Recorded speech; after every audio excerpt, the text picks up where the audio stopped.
ខ្ញុំសប្បាយចិត្តនៅអាទិត្យនេះខ្ញុំបានធ្វើការមួយថ្វាយព្រះដ៏ធំអស្ចារ្យដែលបានសម្រេចការនោះគេថាអស់រយៈពេលមកជិត2ឆ្នាំហើយដែលយើង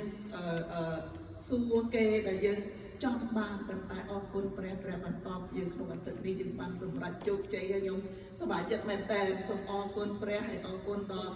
អ្នកដែលគេជួយយើងនឹងដូច្នេះការនេះខ្ញុំលាក់ខ្ញុំអត់ព្រះពេកប៉ុន្តែការងាររបស់ព្រះដ៏ធំមែនតើដែលខ្ញុំ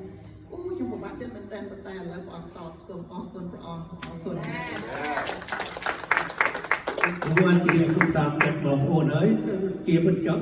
ส้มจุยลูกครูเลิงก็ลำเอ็ดบนเต่าตะเกียบส้มจุย